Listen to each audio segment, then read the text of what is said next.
Hello, hello everyone! Welcome to our live. Before we get started, let's run a quick technical check. Can you all hear and see me well? Let me know in the chat.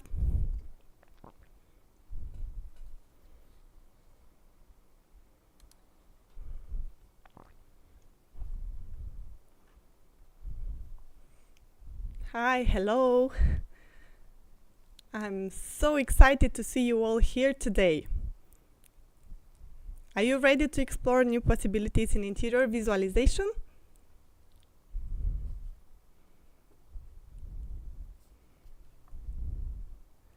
Great.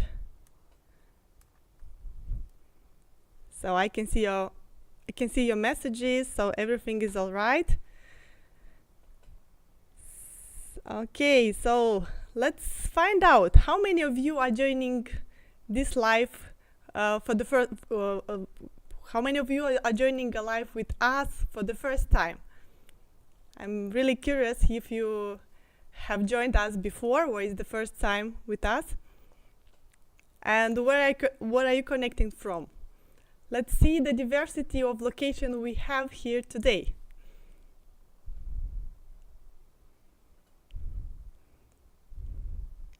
Hi, Maria.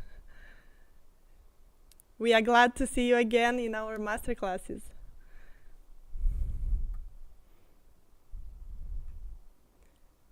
Hello, Victor. So where are you from, guys? Let's see how many of you are from all around the world. Okay, I can see Ukraine. Great.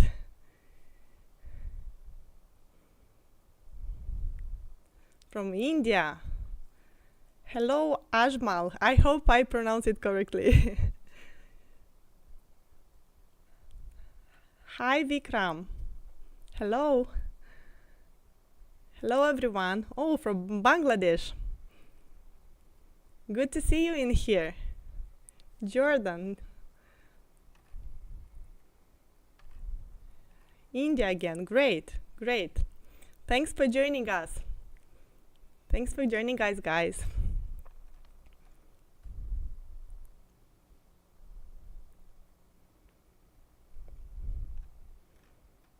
I'm glad to greet you all of you today. So, from Cameroon, nice, very nice.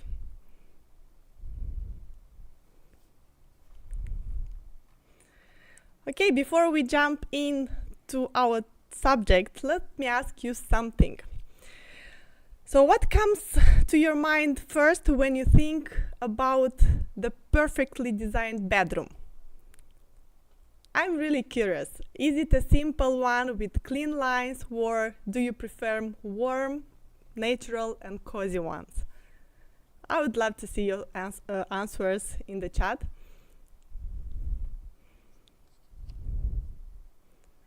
What style of bedroom do you prefer?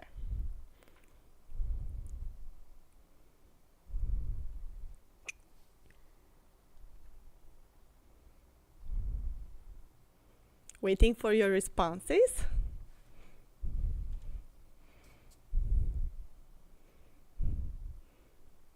Oh, nice, Maria. And minimalistic and cozy. That sounds good. Hello, Babak from Iran. Cozy ones. Everyone wants a cozy bedroom to rest well, yeah? Sounds good.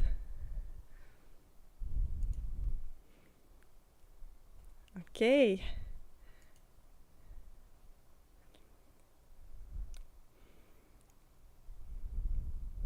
I think this is going to be exciting as we are going to explore two different styles, but each of them will be unique, and I'm pretty sure you'll find good stuff in here for the next hour, I guess, that is about to come. So,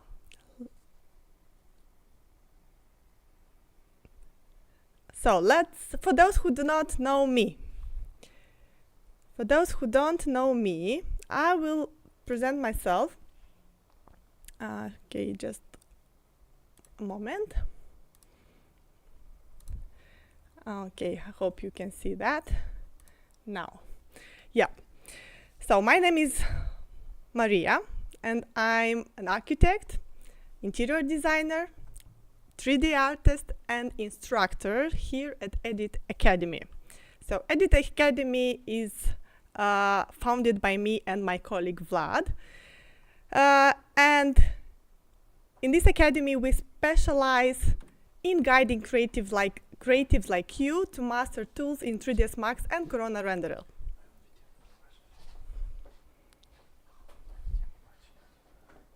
Okay.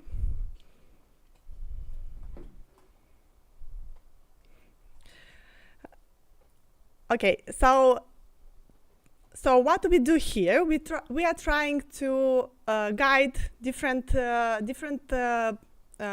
creatives like you to master tools like 3ds Max and Corona renderer, and we are trying to take your skills from basics to pro.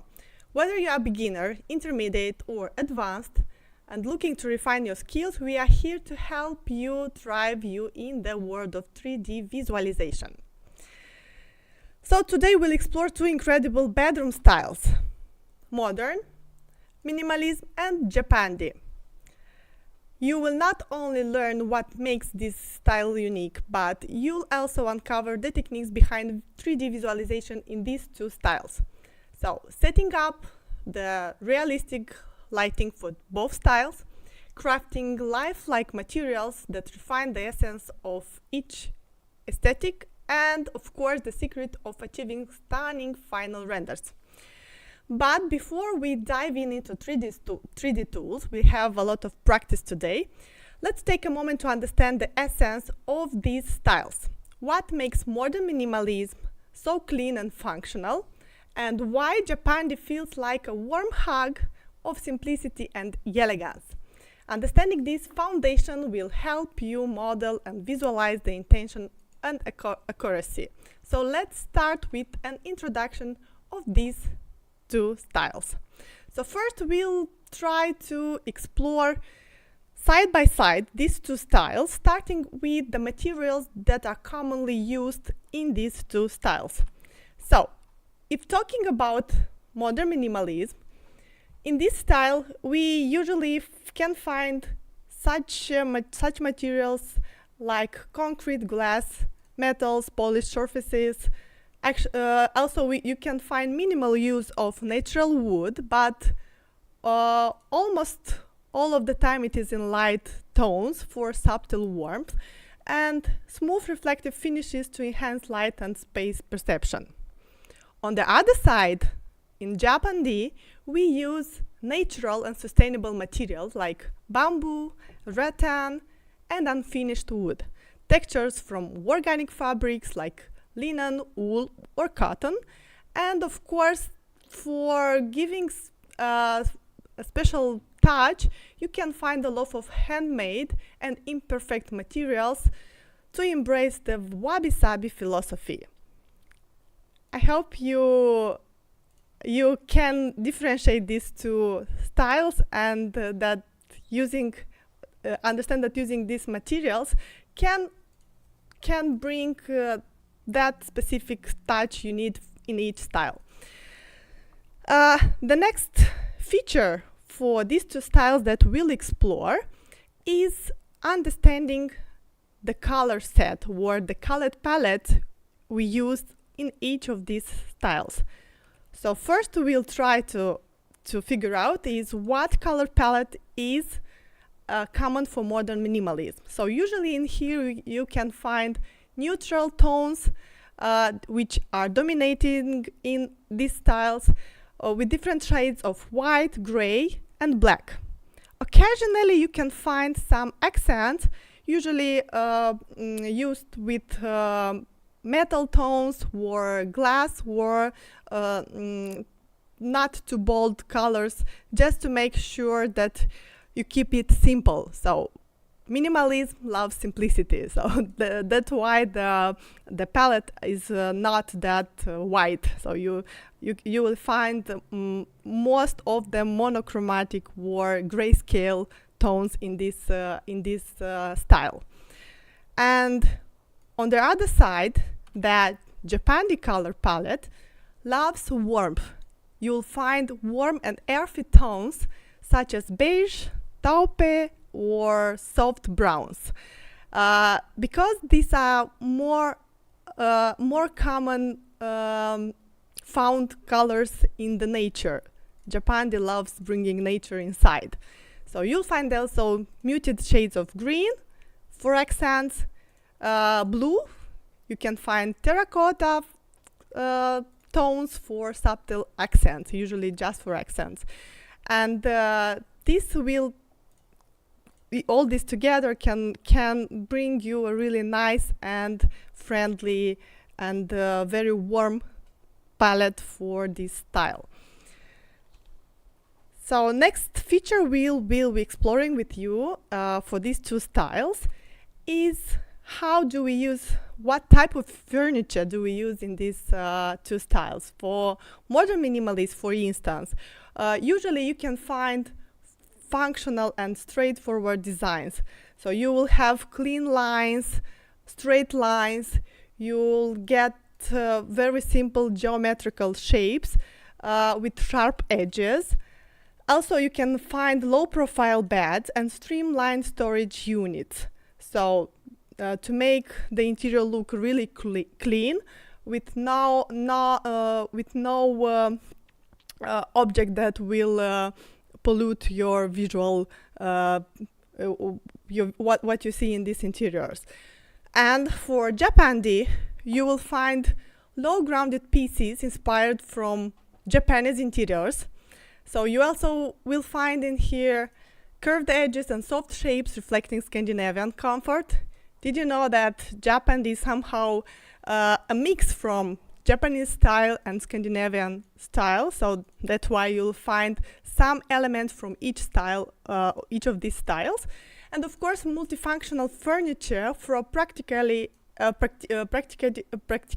and simplicity. So it also loves accuracy and simplicity, but it has some specific touches which come from Japanese style. And what about lighting? Lighting is also interesting in both of these styles. So in modern minimalism, you'll find more recessed and hidden lighting to maintain clean lines. You won't find too complex shaped lighting sources, so they will be really clean, really linear, and with many of them there will be even hidden, not directly visible. And also statement fixtures with modern minimalism aesthetics. From the other side, the Japandi loves soft and diffused lighting, usually using paper lanterns. I think you'd seen a lot of them in this style, and fabric shaders. Use of natural light to enhance the calming atmosphere. You'll find a lot of interesting shapes of these lamps and other lighting objects that are common for this style. And also, if talking about the decor, it's the last feature we'll be talking about at this point. So in the modern minimalism, you almost won't find decor items. So you will find minimal decor items, often limited to 1 or 2 pieces. So it will be the maximum you'll find in there. And secondly, what you can find in here is some abstract art, but more with monochromatic touch that will not pay too much attention to this. So it will be really fading in this interior. So there will be very small accents through decorations. But in Japandi, on the other side, you'll find different items with a focus on functionality and beauty, but there will be decor such as handcrafted ceramics. You can find different type of plants inside, books, rugs. You can see different interesting screens that are common to this style, which are inspired from Japanese tatami or Nordic patterns. So here you'll find more variation of decorations, but they are still they fit great in this organic type of organic style of Japandi. So that's what I wanted to talk with you about, these two styles. Let me know if that is clear for you, that if you already knew everything about this, or maybe you found something new, found out something new in this through these features we've just talked about. I would like to see your opinion in the comments, in the chat, of course. Okay. And next will be... Okay. I can see that. It looks great, yeah. Thanks. Okay, so what about going to explore these two styles in the same space, a bedroom that we've prepared for this masterclass? I will dive to 3ds Max. I think is a program that you are all using if you are today in here. So we'll try to explore some interesting stuff and different ways to visualize this bedroom in two styles. We'll be talking about modern minimalism and Japandi. And of course, what you'll see in here, I'll try to make it full screen just to show you the space I have prepared for this masterclass. So we have here a bedroom with large opening, a large window. So in this minimalistic scene, you'll find just a few pieces of furniture. Is the main bed, and of course you'll find an armchair, and on the opposite side here we'll be placing together today a projector, which will hopefully give you some ideas how to do it quickly and to make it simple. Okay, and the second scene is the same one in Japandi style. So it's almost the same layout, just a few differences and a little bit different approach in matter of materials and lighting, which we'll figure out together in this masterclass today.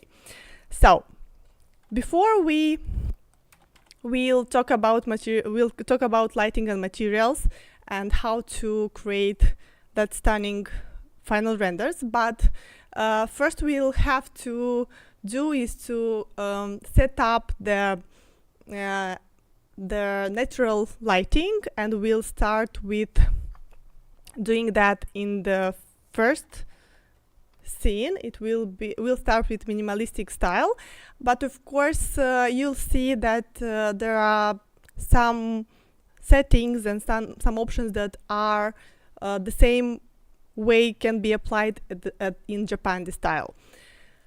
So in my case, in this project, I used an HDRI map. So actually there are two of them, because one will be for global illumination and second one will be for the background, or what we can see outside through the window. So because many of you asked at the time, asked me about how to mix or how to use different HDRIs for the same scene.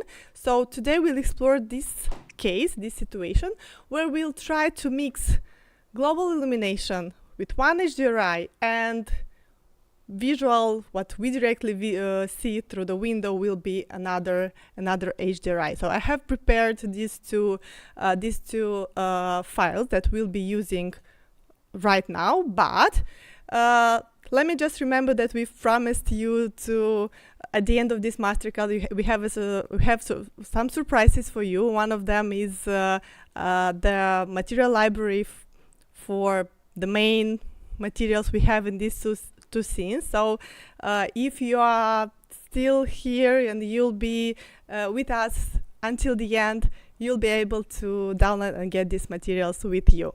So maybe it will help you creating some stunning interiors for your project. Okay, so let's see what can we do with global illumination or with natural lighting for this scene. Of course, I will open the render setup. Here I'm using Corona, so you'll find the renderer, you'll see in here Corona renderer setup. Also for the framing, I'll be testing in here.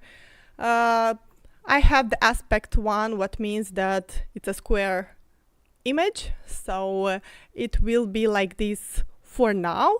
And what about setting up the lighting? Will be working in the scene tab, where you will find the scene environment, and what we'll do for natural lighting will be all in this place. So for mixing these two HDRIs, first of all, we'll be placing them in the material editor. So I will open material editor 2 right here in 3ds Max. I have used actually a test material in this scene and applied it, override it to all scene to make it simple to set up the lighting. But you'll see that we'll explore a few materials in this scene, so we will be working with each separately on the way. So for now, we are working with Slate Material Editor, and this is an important moment to know why we are doing that. I know many of you maybe, so somebody asked once, why don't we use Compact Material Editor? Compact Material Editor is also a good tool, but in Slate Material Editor, it looks more professional, and you can see all the connections, all the nodes, how the materials is constructed, is gathered all together. And using Slate Material Editor usually make it easier to understand, and I think it's a little bit more professional by using that. So if you do not use it yet, I hope today I will encourage you to do this for your next project. Just try it in case you didn't. I'm pretty sure that you like it too. Okay, I will close this one. So how do we use an HDRI map in 3ds Max? I will be using this through a Corona bitmap. I will just drag it in here in my space. Okay, I will find the HDRI maps I'm using in this scene, for this scene. And here, the first one I will be using is this HDRI. It's a cloudy HDRI with a ground, but it will be just for the global illumination. We'll use it for the main natural lighting, but of course, the second one will be the one with the view, with the panoramic view we need outside the window. I have it in two resolutions. One is 16K and the other one is 2K. For global illumination, I do not need it in such a high quality. So the one I'll be using for now is the one with 2K resolution. So I will open it in my scene. Here you go. You can see it in here. And before adding this map to our environment, I will pass this through a color correction. I'm doing this almost all the time because usually I want to get rid of the colors I have inside these maps. So I would like to have a clean, neutral color from outside, not to have it too brown, to have some brown accent, green, or some else. So before placing it in here, I will use the Corona color correction. And I will make the connection between them. And the next part will be placing it in scene environment in render setup, just checking single map. And to add this in here, just dragging from the right node and placing in here with instance cloning. What means that any changes I will make in here will be applied automatically in scene environment too. So in case we are using a single map in scene environment, it means that this main HDRI map will become the main lighting source for our scene. So let's see for now what we'll have in there, but first of all I will reduce the saturation, I think somewhere twice, somewhere in the middle, so from 0 to 1 is the saturation level in here. And what I'll do next, I will go to my camera. I have a few cameras placed in here to use them through the lesson. So let's see what do we get for now. We'll be testing and we'll be exploring the necessary settings in here, but to make it visible, I will use Corona interactive rendering in a separate window.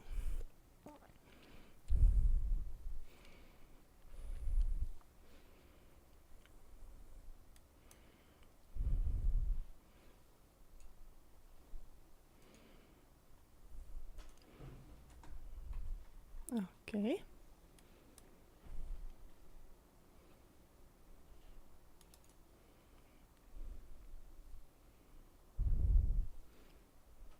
Okay.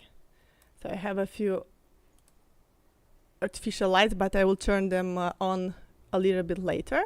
So what we can see in here for now,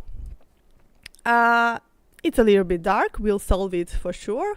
We can from the very beginning increase the simple exposure from tone mapping.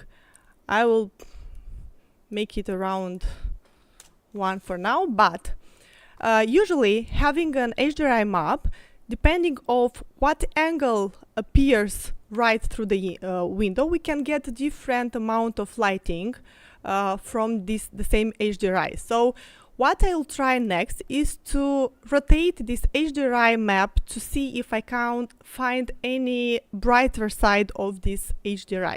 So let's explore and rotate it. Okay, let's go with some bigger amount.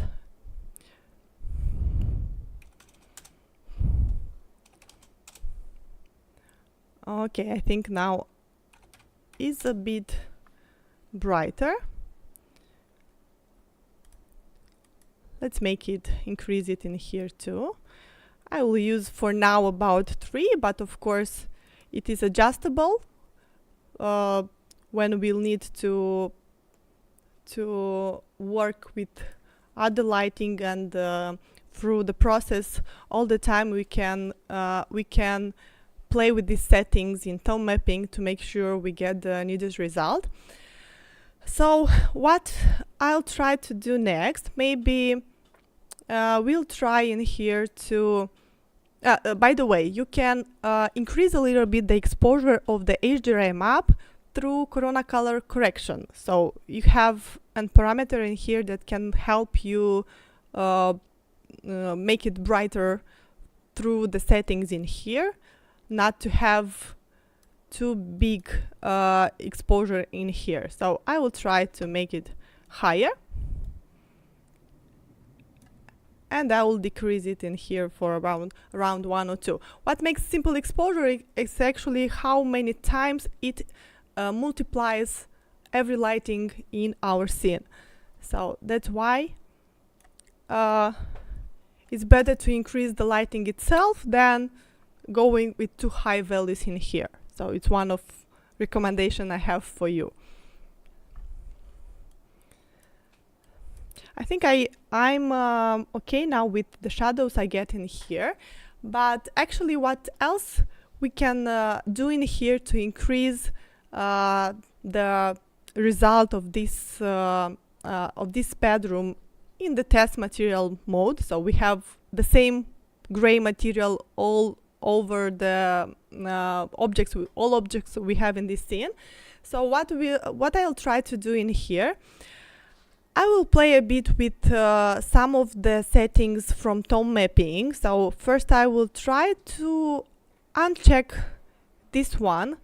Sometimes I like the contrast we get with this setting, ACESOT, but sometimes if I have a lighter scene where I do not need too big contrast, I can add the necessary contrast using different options from here. So what I'll add here additionally will be highlight compression. And for highlight compression, we can get rid of overexposed spots we've got from outside. So I will increase it for a few points to get rid of the overexposed spots in HDRI. And what else I can do in here is adding filmic mapping, where we can control also highlight compression, but what I like most in here is the rich shadows we can get like post-processing. So I will increase this around closer to 1. 1 is the maximum, and maybe use a bit of highlight compression in here too. Let me show you the difference with filmic and without it. You can see how sharp and how the contrast became nicer, smoother, and it looks much better for now.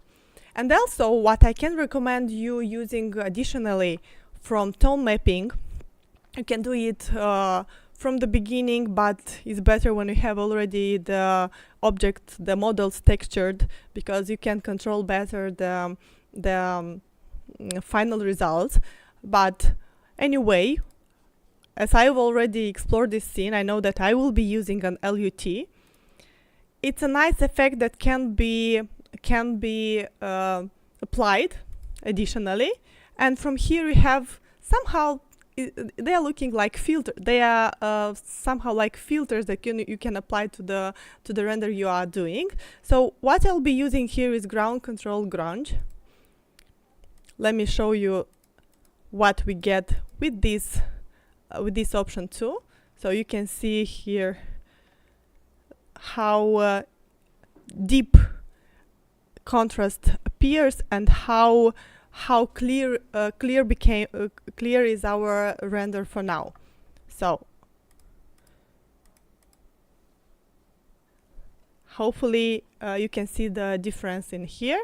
So let me uncheck once again these two. It's more like misty a little bit, this render. So when we adding these two options already give more depth and brings more contrast to this render. So I don't need this outside view. So what I'll do next, I'll come back to render setup, and if with lighting we are somewhere around here, I mean for the main natural lighting, for background we'll explore using a different HDRI map, which will be for outside panorama. So in here we'll be using again a Corona bitmap, and this time I'll have a new HDRI prepared for this for this time. So I think I will use again the 2K, but of course for final render, if you are trying to get a high quality environment, you have to use at least 8K. If you can, 16K, of course, will bring a better quality of what you can see outside. But it always depends of certain situation and the scene you are using. So here is the second HDRI map I'm using for this scene. I will also pass this through Corona color correction, but actually I will try this time just standard color correction. Sometimes I can explore one or another depending on situation, but we can do the same with color correction. That's why I'll be using here this one to show you that both can give us good results. So in this case, I'll get rid of this very colorful saturation. I will try to reduce the saturation amount for this HDRI. That's the first what I will try to fix. And secondly, I will increase the contrast. I will increase a little bit the contrast of this image to have it the correction will be looking this way. So you can see here the two differences between these two. So for using this map in our environment, what we have to do this time is to use overrides. And overrides can be used in three modes. I mean, for direct visibility, for reflections, and for diffractions. In our case, we'll fix it in all of them because we have the window which refracts the light reflects, and where we have to see the outside environment. So once I've checked it, we can see it all black in here because for now we do not have any maps in here, but we just applied the color which is by default black. But what we'll do next, we'll place the HDRI map, I mean the corrected HDRI map, also instance method, and copy it to each of other two. Paste.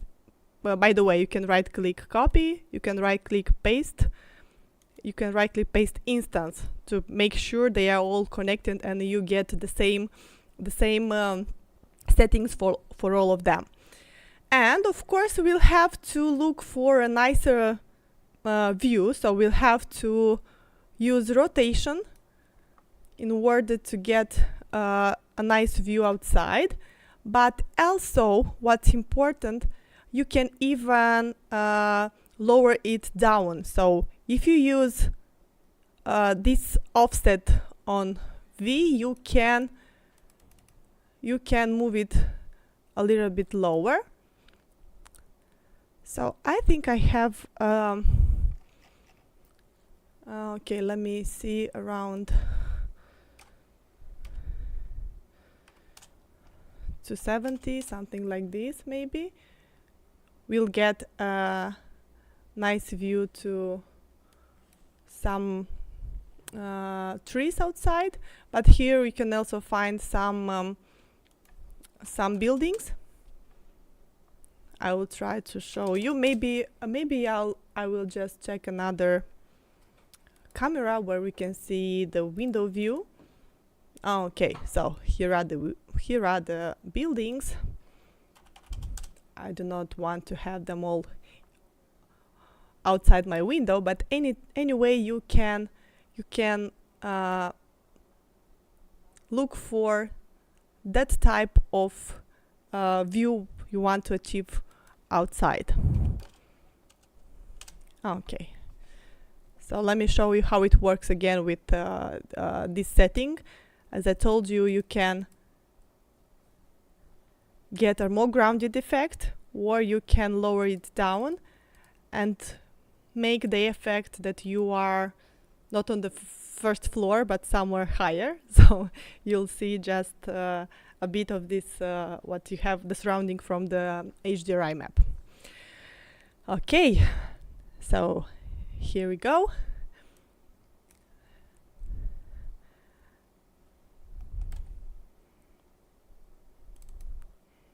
Okay, and of course, what else we can do in here?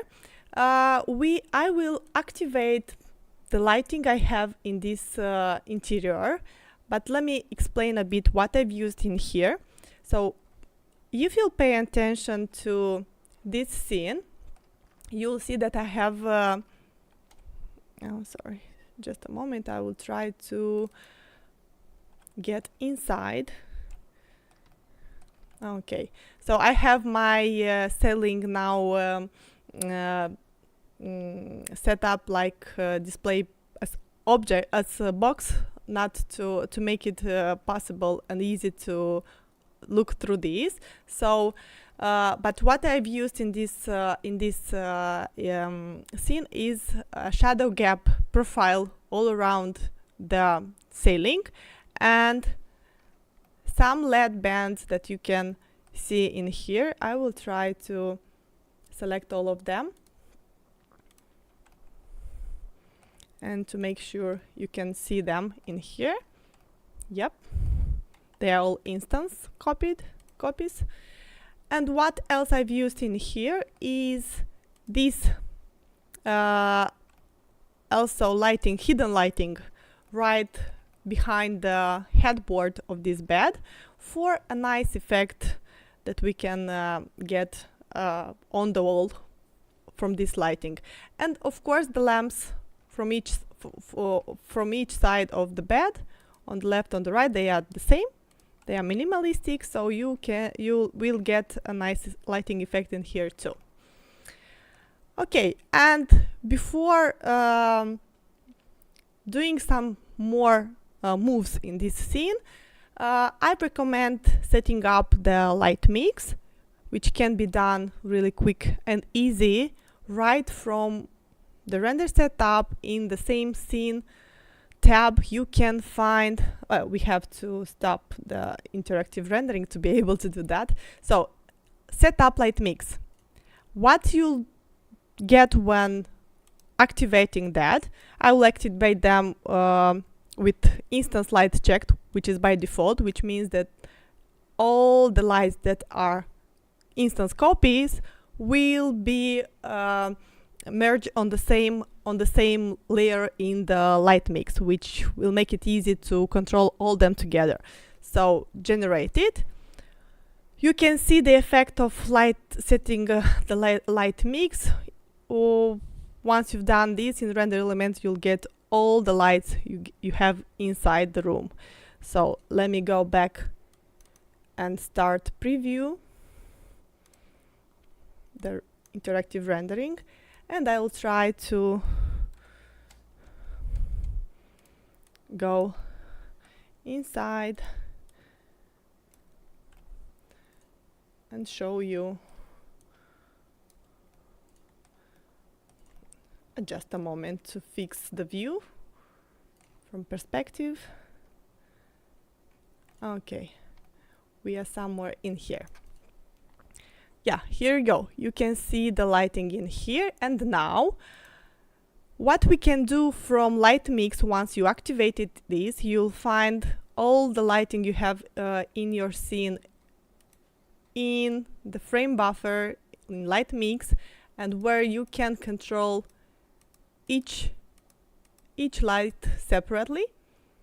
Of course, the side lamp, they are two already, they are there, but because I've applied a test material, we won't see this passing through for now, but they will be available when we'll uncover all the materials a little bit later. Okay, so we can control the intensity in here, which means we can in real time set up the balance between the lightings we have inside, so we can control the environment too. We can control the temperature of the materials too. For instance, you can choose any of the light you have in here, and using this color you can make it cooler or make it warmer, or even choose any color you want from in here. You can see the result right here in the interactive rendering. So I will cancel that because my lightings already are warm. I think you've noticed. I will try to select one of them to show you what I've used for this lighting. So if you watch in here, I've just changed the intensity.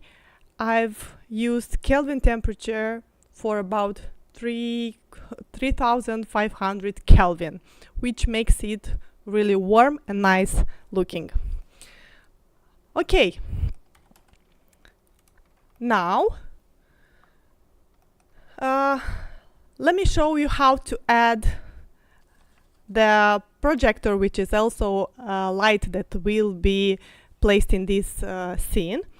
So I will do this from back view, and for the projector I will use from standard lights a free spotlight.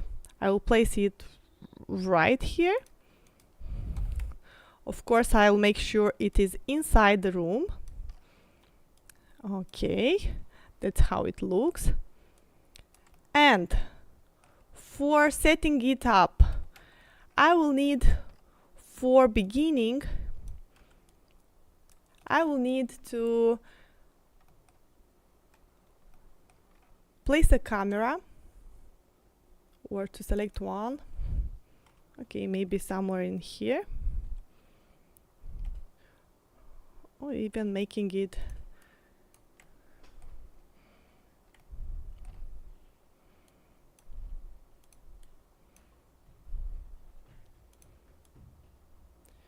to make it visible. So this light will make that projector screen on this wall. So let's see how it works. So in the settings of this spotlight, we'll go to, so let me see, what I need in here is spotlight parameters. So first of all, I will want this not circular but rectangle is the first thing I will check in here. Next, let me start the interactive mode. Then I will have a picture which will be projected on this wall. So forgetting the same aspect, the same aspect of the image right on this wall, I will use bitmap feed and find my image for this scene. Just a moment. Let me do it quick, a quick search, making sure I have it in the right place.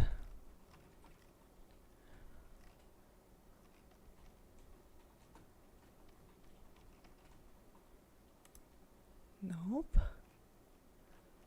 I think I forgot to move it in my project folder for now, but I will find it in a few seconds.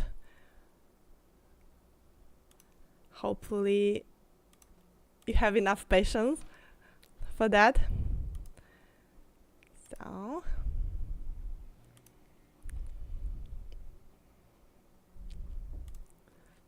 So was it all clear till now for you?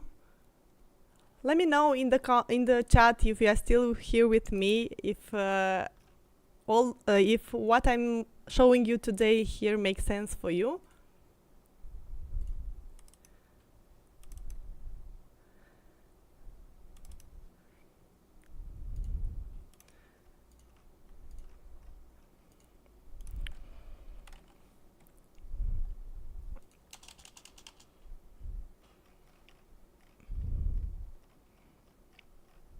I'm just trying to find. I think I have it in the second scene I've prepared, just to make sure I will show you.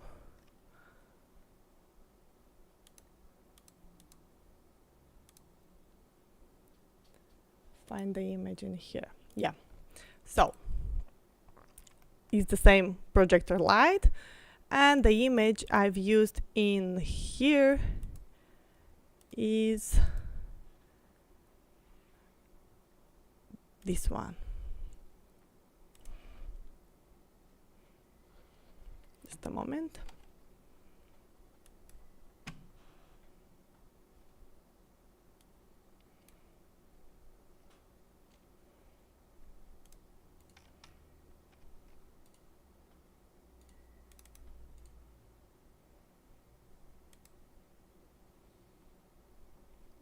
Okay.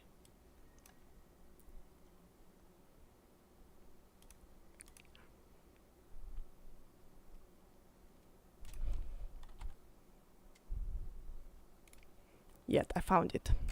Sorry for that. I just missed out an important texture I needed for this scene. So let me come back. And let's explore again what we are doing in here.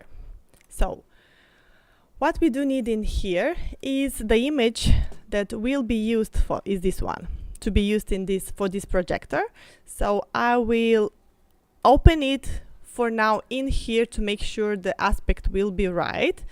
Next, I will make sure to control the intensity.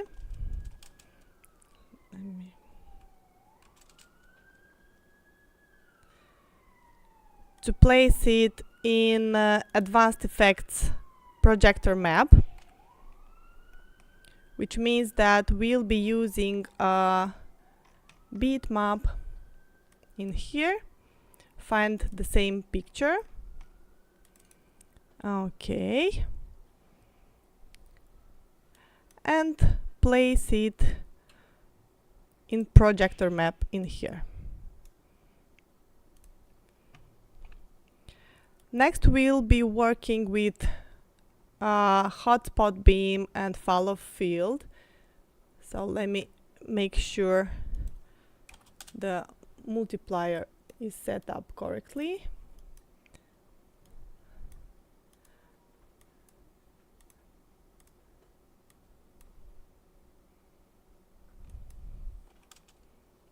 Okay, here we go.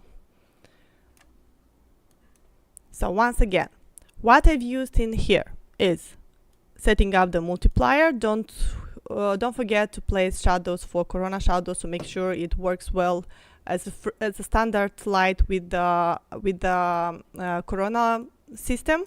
Next, hotspot beam helps us control the how it fades on the edge. So when we get higher difference from fall-off and beam, you'll get this fall-off much bigger. So we'll need to increase the amount to make the screen bigger, but also we'll need to increase this too, to have it for 1 or 2 millimeter difference. So I will do it about 60 and 62 maybe. So also multiplier helps you make it brighter or making it faded. It won't be that visible, but it will be still that nice effect of projector. Okay, I'll leave it for 1.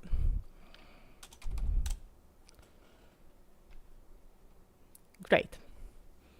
So that's the projector, which will be also will be assigned automatically on the rest in the light mix, which makes it really simple also to turn it on and off when needed.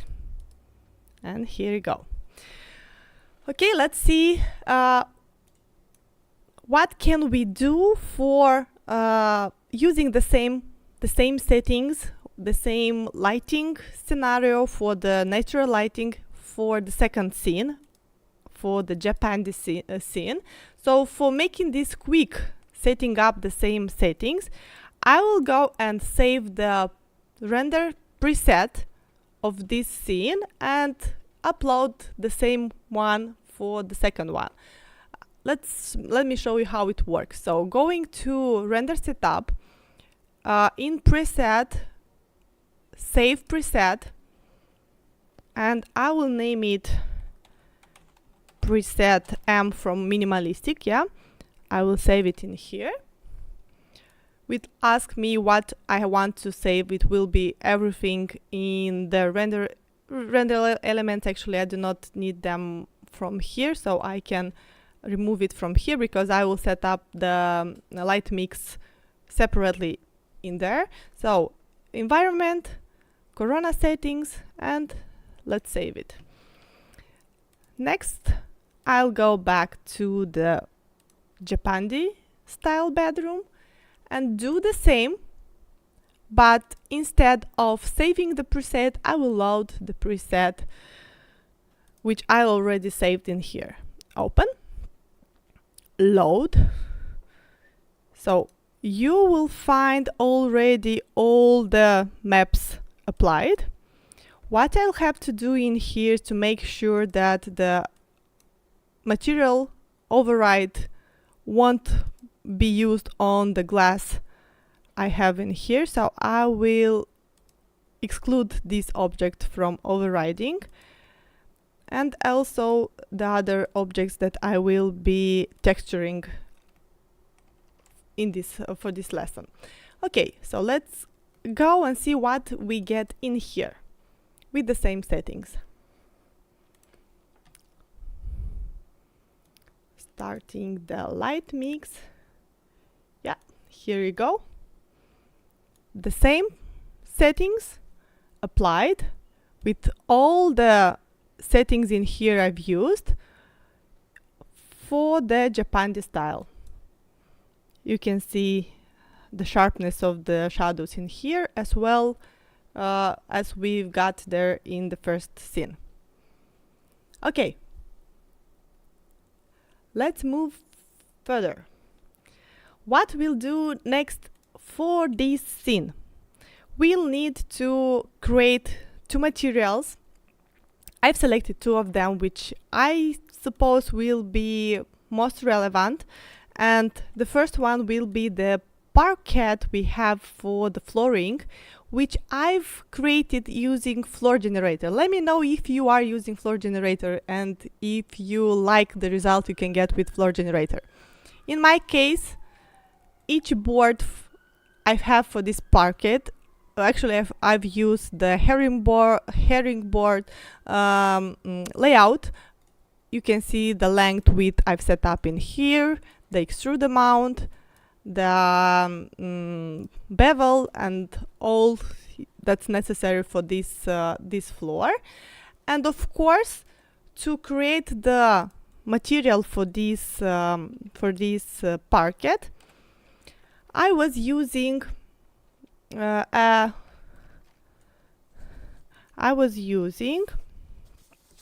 next type of material. It's a Corona Legacy MTL. Corona Legacy MTL. Let me find it quickly. Yep, here we go. I will name it Parquet. Yep, to make it simple to find. Next, to make sure I get the realistic effect of the parquet, I've prepared different wood boards that will be applied randomly on this floor generator, so which will be applied using multi-texture. I hope you already know about these two. If not, trust me, it's there are very useful plugins that help generating and making a lot of stuff in 3ds Max. So for this parquet, I'll be using multi-texture. You'll find it once you've installed in General Maps. So I will place it in diffuse color, and to load the necessary maps I need, I will go through parameters of multi-texture, manage textures. There will be a window like this opened, and add all the boards. Okay, let me find my board, my wood boards. I'll write in here. So Parquet boards you can find in here. There are many of them. Open. Yeah, you can see all of them right in here, which means that now we'll have the possibility to get the randomness and different type of boards for each Parquet board in floor generator. I wanted to show you a few of them. They are all different. And what I'll use next to make sure I get that nice touch that I want for this Parquet, I will try to use Corona color correction to make sure the color satisfies me. So in this case, I'll make it a bit darker, not too much, and I'll get a little bit rid of color to make it somehow desaturated, not too much. And at the same time, what I like in the Corona color correction is the way we can apply temperature to any material. It means that using higher amount you'll get warmer effect, using lower amount you'll get cooler effect for the texture. Of course, we need to work with reflection.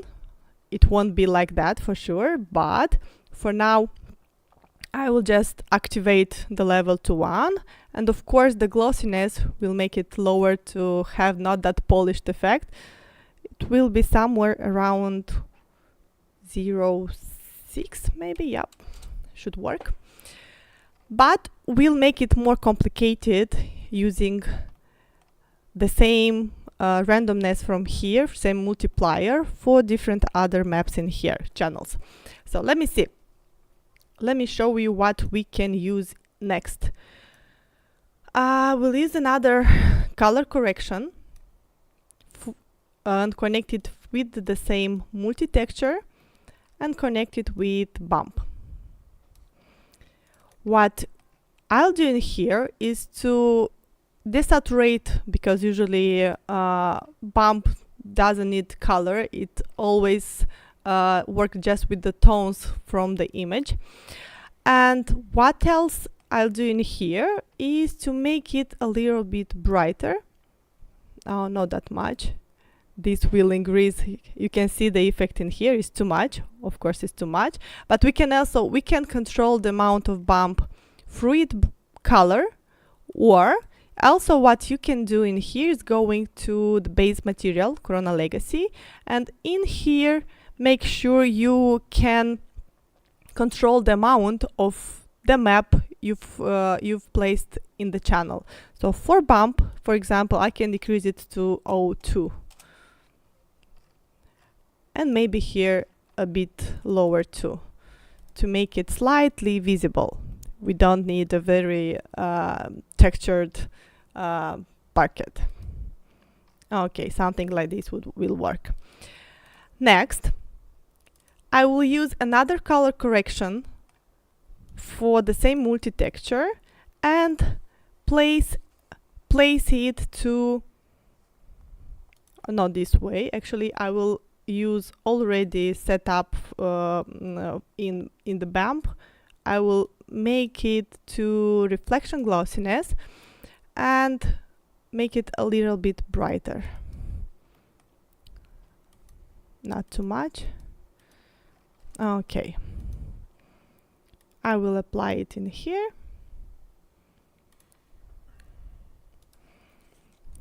Let me run interactive rendering and see what other changes we need in here. Of course, I will try to move around and show you from different angles. Usually you will see different result depending on the angle view you are placing the camera. So here you go. Can you see that different reflections amount which we get in here? I think this makes it really nice, and we have it not uniform, not the same to all the flooring, but it have this game of reflection which makes it looking nice. You can find it in here. So you'll have this material ready set up, ready to use in the library you'll get at the end of this lesson. So if you want this material, make sure you stay with us till the end. Okay, here you go. And one more material we'll be creating for this scene. Okay, let me make sure I'm inside. Okay. Will be a fabric material on the boards, on the both sides of the bed, on the wall, which will have LED lighting behind, and will make it a nice touch of lighting for bedding. So let me show you what I would like to do with that. So creating a new material, it will be also a Corona Legacy MTL.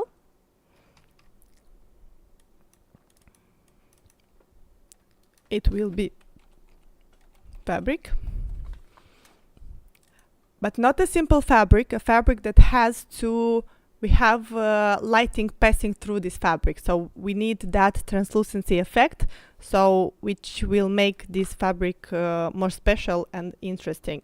So for this material, I'll be using a file of map. Usually when talking about fabrics, Falloff is the most common map used ever, so you won't fail if you'll use that. Okay, of course I will be using two bitmaps that will will give that fabric touch. So using Corona bitmap, I will place for the first map, let me find my texture, will be these two, but don't pay attention now to the colors. We'll have the fabric really light gray, so I will get rid through color correction. So for now we're using that just for the texture. So first one will be this texture, and for the second one I'll use the second. Okay, here you go. Yeah, making sure that the darker is outside. Next, I will use a color correction, of course, Corona color correction in this case, and desaturated will be the first what I'll do in here, and the second one, increase the brightness to make it a bit brighter. Okay. Also, I will use another color correction and connect with the same Falloff, but this time this will go to bump to have a more realistic displays on this fabric. Bump will help in this way, and here I will use no, not the same. I have already prepared another image for that, so fabric bump will work this time. Follow is okay for diffuse, and what else we'll use in here? Maybe a bit decrease of bump effect to not have it too deep. So maybe one is okay. we'll see when we get the result in here in preview. So we'll check and come back if needed. And once more, to get a translucency effect, a color correction, Corona color correction, we'll use this time too through translucency color. But in here, we'll make sure we have desaturated the image. And making the translucency fraction in here to 0.1. Let me show you what we get for now. I will apply that in my scene.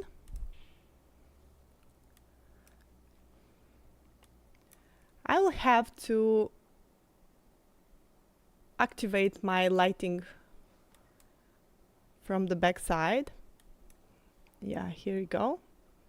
Here is a Corona light rectangle which is placed right behind this, and you can see that the translucency make it possible to have this light pass through this fabric. Let me play around a bit and show you from another angle. Yep.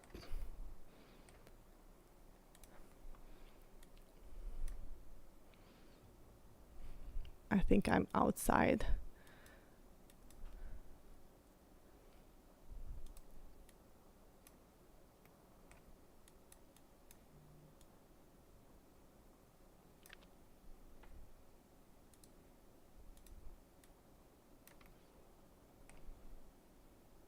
I will decrease a bit the environment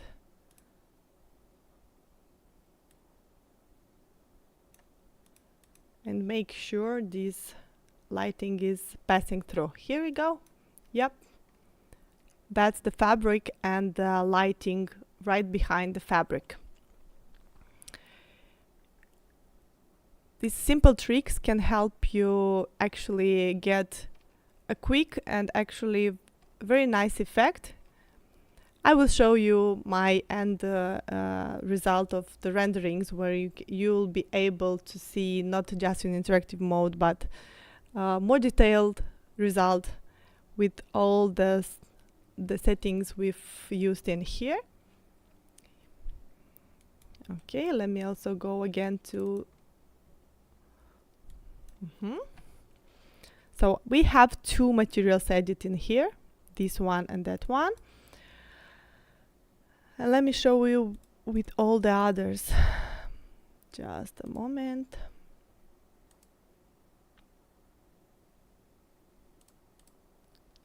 Yep. And check the material override.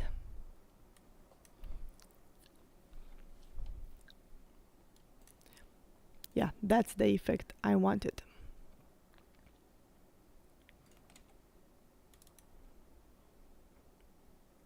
The same projector you can see in here too. I have one more lamp in here, so I can activate. There are 3 Corona light spheres inside with the same warm effect temperature applied for them. So for this scene, what you will see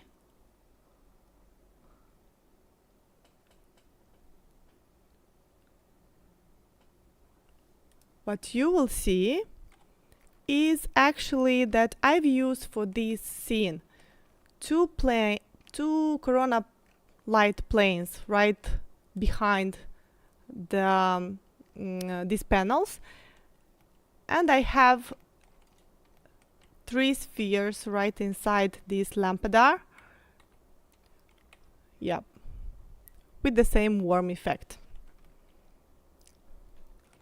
I will set up light mix with all the lights I have for this scene, so to make sure I have the right components in here in render elements.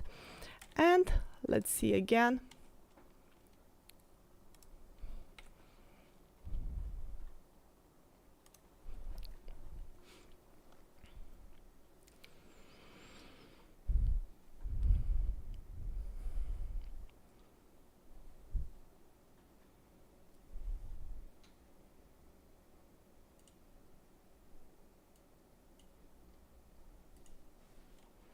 Yeah, that's it. Okay, so let me show you now what you can get when working with light mix and saving the final renders in CXR file. If you don't know what's that, I mean when your render is ready, having all these lighting set up, you can save CXR extension, which keeps all this information with post-production, with light mix inside that file and make it adjustable after your render is over, after you close your 3ds Max, and you can still work and get different results from the same CXR. Let me show you an example of that. I'm curious if you are using that too. So I will try to open one of my CXR files of this project.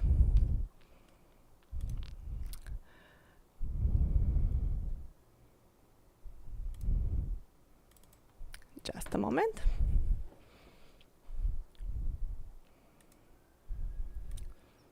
Okay, here you go. So this is a render in a resolution of 1800 on 2400 pixels. Of course, you can do it higher depending on what your final goal for the scene, for the renders.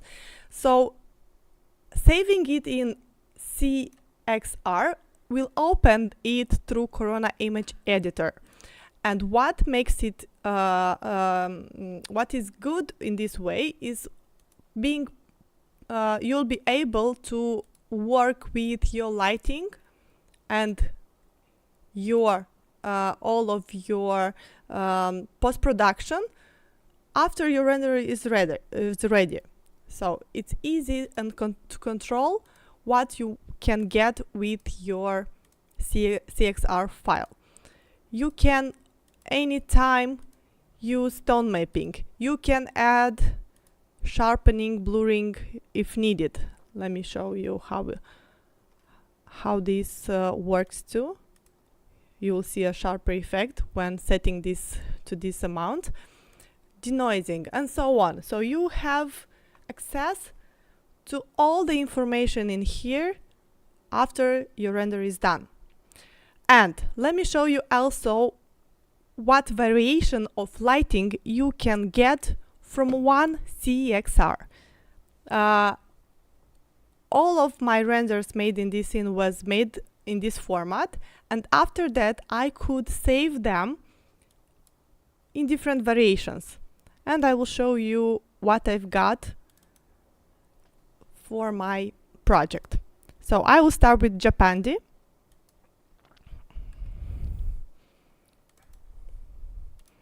Make it full screen. Yeah, making sure it is in full screen.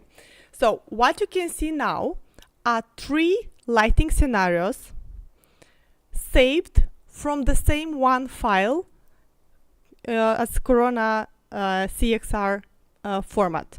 So which made possible to play with the settings and obtain different results after my render was done. Of course, this file this file size is bigger than a usual JPEG, PNG, or whatever you are saving, but you have a lot of possibilities to do and to work with it after the render is done. Let me show another. So you can see how the projector was turned off in here, in the same file, using the same file, and having a daylight effect, mid one, closer to evening. So we have different types of result from the same render. See again, you can see four results in here from the same render. Here is the view to window. Look at this flooring, which I've showed you how to set up. you can see these color changes, these reflection changes, which make it really look subtle, and these imperfections usually make it more realistic. And of course, a few close-ups without lighting and with lighting, done with from the same render. Another close-up. Close-up means a detailed render. Yeah. Look at these reflections in here. Of course, I've used here depth of field to make it to place the focus on the object I wanted in this scene. And for the minimalistic style, the same. You can see different results from the same images saved from the same render. The same in here. You can see here the clean one, daylight with no projector connected, and the shadows we have in here, the lighting from outside. The other option, when all the artificial lighting is turned on, also I have here the projector, and evening one with the cooler color from outside and the warm in contrast with the warm lighting from the inside, from artificial lighting. The view to the bed you can see in here.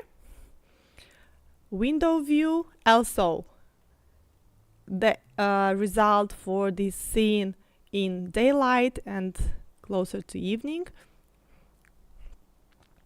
And the close-up, of course, where you can see the reflections in here. You can see the textures, how they are, how good you can see them in here, and the same with the lighting, artificial lighting in the evening. And another close-up. You can see that I've used the same camera views in both styles, and I'm pretty curious now to play a game with you. So my question is,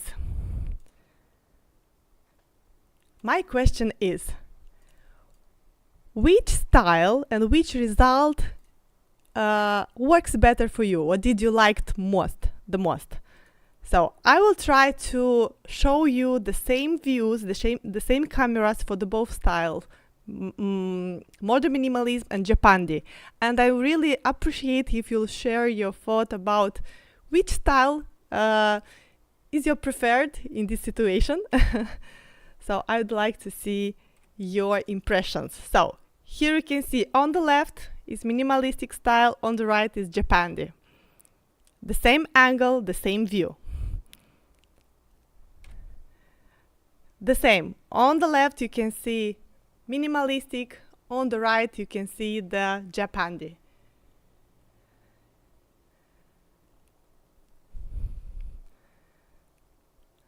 Okay, let's see. What are your opinions? What do you like the most? I'm really curious about that.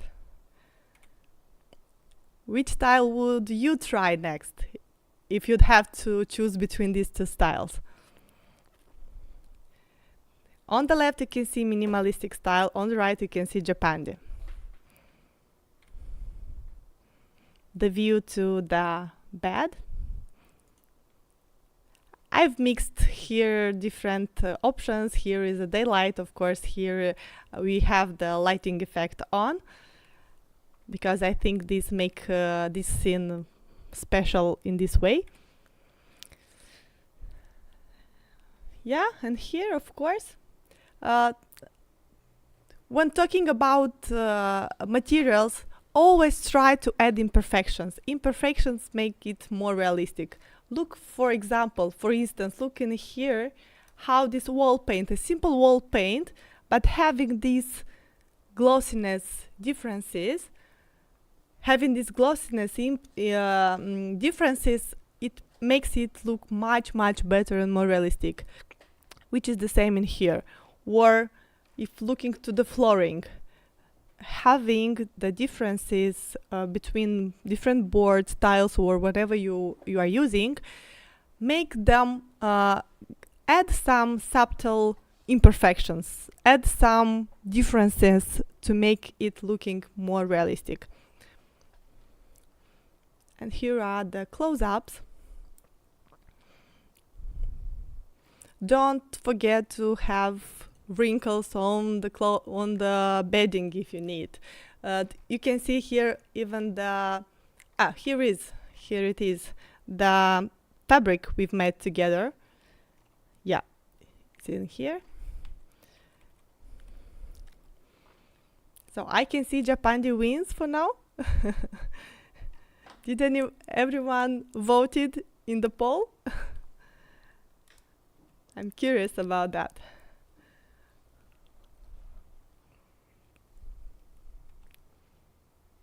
Okay.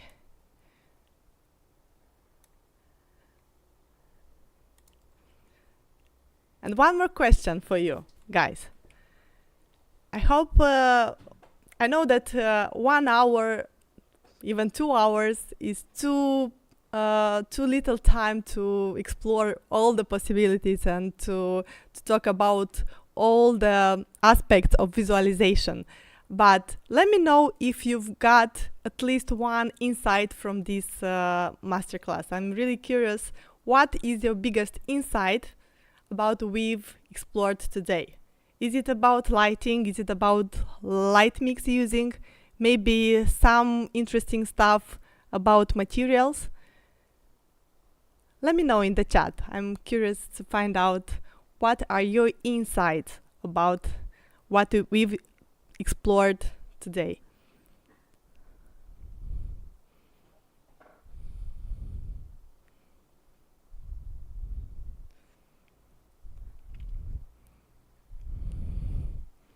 Oh, I see, Mari. Hope I pronounced it correctly. You liked the night lighting in the post-rendering.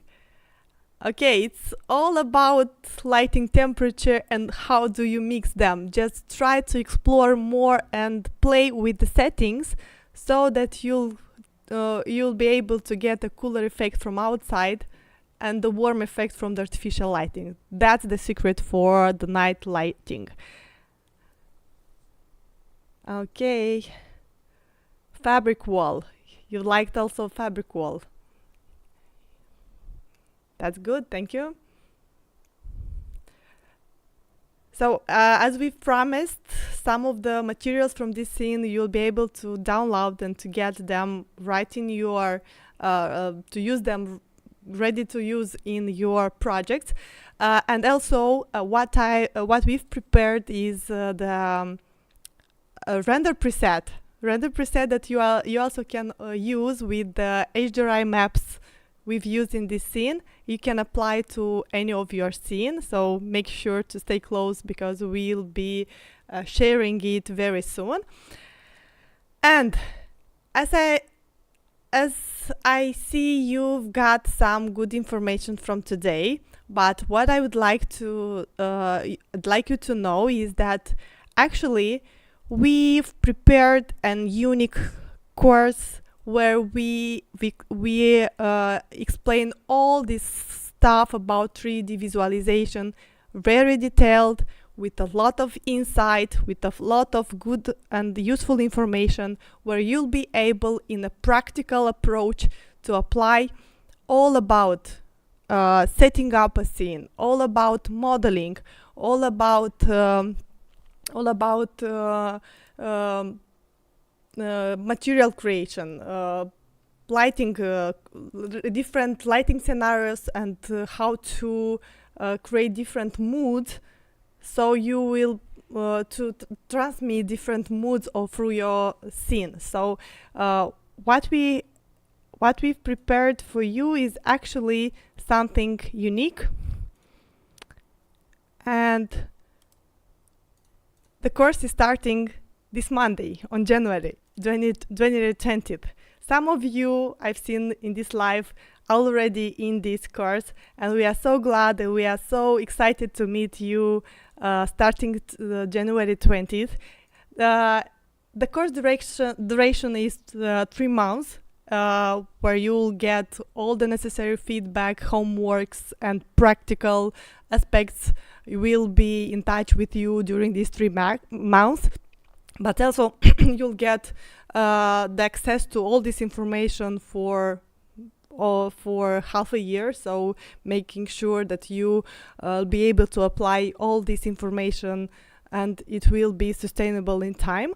So this course is designed for using tools like 3ds Max and Corona Renderer, and is about mastering 3D design. So efficient learning, optimized workflow, and complete process from starting to end result. All this is included in our course. So if you are a beginner or intermediate 3D artist, you will find out very good information and insight to improve your interior renders.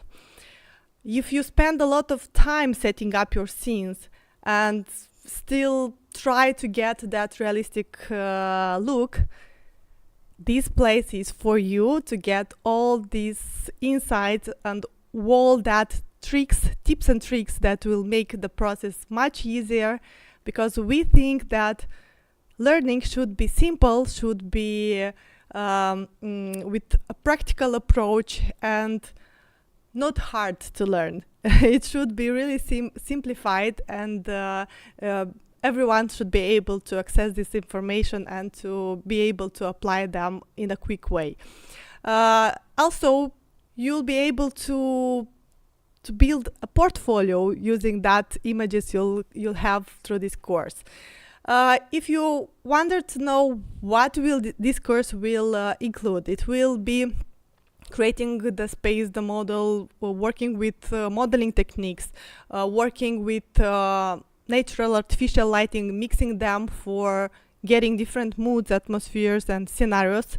Also applying materials, textures, and creating different types of materials so that it will be easy for you to get quick and fast results. You'll get even different libraries ready to use. You'll create them and save them and reuse them whenever you'll need. You'll be able to see how to set up cameras to getting nice framings. Framing is really important when trying to give that information you want from your project. And of course, you'll have you'll get that abilities and that skills that will help you explore and work in your future projects, so that it will be easy, quick, and applicable, practical, applicable for you. And what's different or unique about this course is that it focuses on practice. You'll have a lot of practice in there. We use simple tools, but these simple tools, you'll see how you can use them to have a big impact on your project. Also, you'll have tutor guidance. So our instructors will be there all the time to help you improve your work and to get the best result you can. And of course, 3 more reasons why to choose us: because we are certified professional for Autodesk products like AutoCAD and 3ds Max, and we are certified Autodesk instructors, which mean that we are qualified to give these tools, and you'll get the best information you need for your work. And what about pricing? You can see here the prices we have, the standard prices we have in 2 plans, standard and premium. But what you have to know is actually that fact that not only today, actually today and tomorrow, for this weekend, we have a special offer for you. And for everyone who wants to access this course in standard plan, instead of $199, you can get it for just €159. And premium plan which includes everything in the standard plan, beginning with all the modules, all the pre-recorded lessons, which you'll be able to watch again and again each time you'll need to recover or to review any of these videos. You'll have a lot of access to a lot of essential resources, material libraries, models, and so on, homework assignments and project guidance, and of course community with the students as a part of this course. For the premium, you have all of this from standard view, but you additionally will have 2 live sessions with the instructors, which will help you personalize and get a more detailed one-to-one meeting with the instructor to be able to answer all the questions on all the challenges you'll have through the process. And a personalized video feedback of your final project with step-by-step explained adjustment to make sure that you get the best result from what you'll start in this course.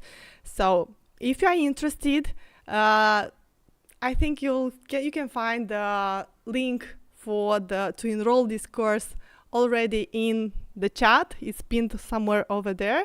So if you think that this can help you improve at least a bit of your process and make you create projects quicker and more professional, make sure to click that link and connect with us in our academy and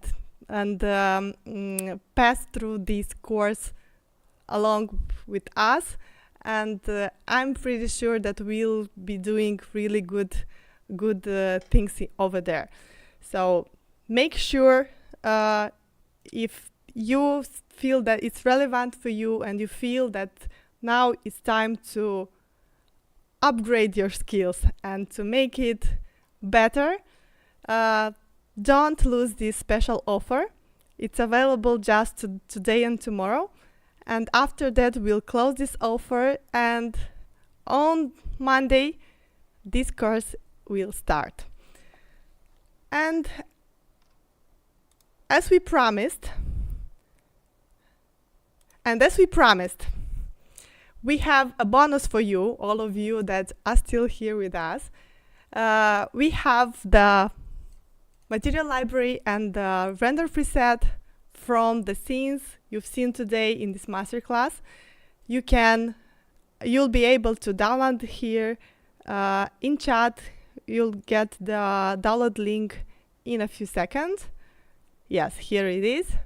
So just click on that, download, and you'll see there the material libraries with materials for both minimalistic style and for the Japandi style, which hopefully will make it easier for you to create and to apply for your scenes, as well as the render preset. You've seen how I've loaded today it from one scene to another, so use the same way to apply this preset to your scene. Of course, try to play with the settings. Don't forget that 3ds Max and Corona and the rendering process doesn't have a magic formula. It has a specific approach which can be learned and which can be applied for different projects. So I hope all this was useful for you. If you have any questions, I'll be glad to answer them. Let me know in the chat.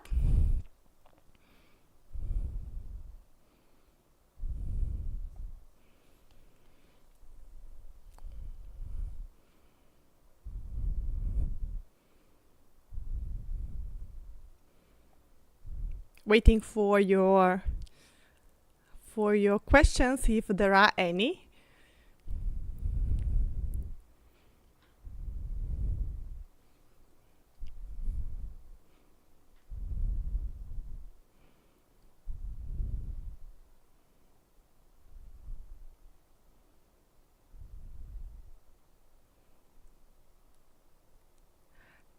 Yes, I guess we will. From time to time, we are going to continue with our workshops and masterclasses, making possible to share our experience and knowledge to all of you. So just be in touch, follow us on Instagram. You can follow us here on YouTube. And for sure, there will be a lot of good stuff to come on these platforms.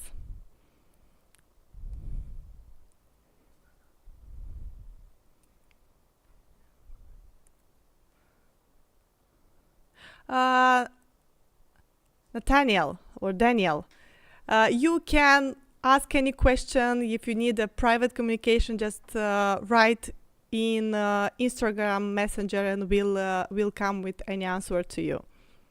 We are trying to answer all the time. So we are in touch. Go on Instagram and go ahead with your answers. If you have any related to this subject or for today's masterclass, feel free to write your question here in chat. It was so great to see all of you part of this masterclass today. Thank you for being part of our life, and thanks for your energy.